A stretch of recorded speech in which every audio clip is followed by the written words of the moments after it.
A trapeze artist, this art, practiced high in the vaulted domes of the great variety theaters, is admittedly one of the most difficult humanity can achieve, had so arranged his life that as long as he kept working in the same building he never came down from his trapeze, by night or day.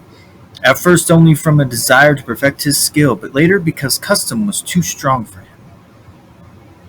All his needs, very modest needs at that, were supplied by relays of attendants who watched him from below and sent up and hauled down again in specially constructed containers whatever he required.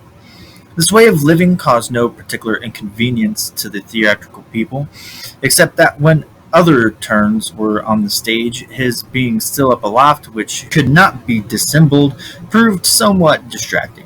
As also the fact that, although at such times he mostly kept very still, he drew a stray glance here or there from the public. Yet the management overlooked this because he was an extraordinary and unique artist.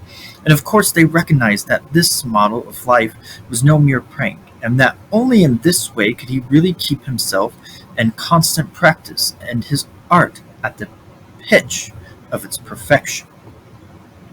Besides, it was quite healthful up there, and when in the warmer seasons of the years the side windows all around the dome of the theater were thrown open and the sun and fresh air came pouring irresistibly into the dusky vault. It was even beautiful. True, his social life was somewhat limited. Only sometimes a fellow acrobat swarmed up the ladder to him, and then they both sat on the trapeze, leaning left and right against the supporting ropes and chattered, or builders, workmen repairing the roof exchanged a few words with him through the open window, or the firemen inspecting the emergency lighting in the top of the gallery called over to him something that sounded respectful but could hardly be made out. Called over to him something that sounded respectful but could hardly be made out. Otherwise, nothing disturbed his seclusion. Occasionally, perhaps some theater hand straying through the empty theater of an afternoon gazed thoughtfully up into the great height of the roof, almost beyond eyeshot, where the trapeze artist, unaware that he was being observed, practiced his art or rested. The trapeze artist could have gone on living peacefully like that had it not been for the inevitable journeys from place to place, which he found extremely trying. Of course, his manager saw to it that his sufferings were not prolonged one moment more than necessary.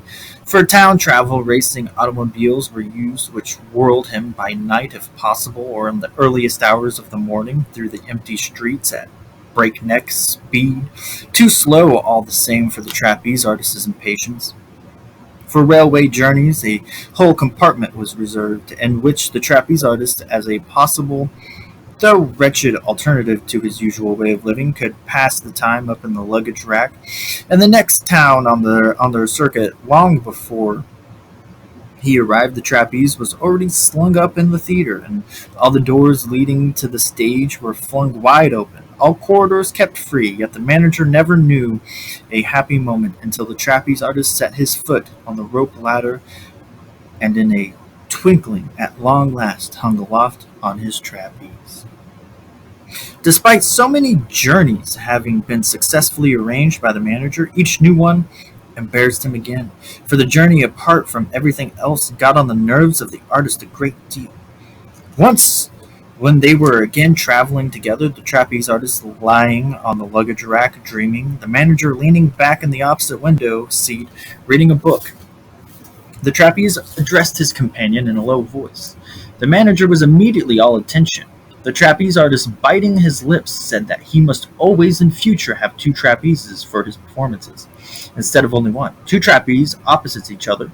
The manager at once agreed, but the trapeze artist, as if to show that the manager's consent counted for as little as his refusal, said that never again would he perform on only one trapeze, in no circumstances whatever. The very idea that it might happen at all seemed to make him shudder. The manager, watchfully feeling his way, once more emphasized his entire agreement. Two trapezes were better than one. Besides, it would be an advantage to have a second bar. More variety could be introduced into the performance. At that, the trapeze artist suddenly burst into tears. Deeply distressed, the manager sprang to his feet and asked what was the matter.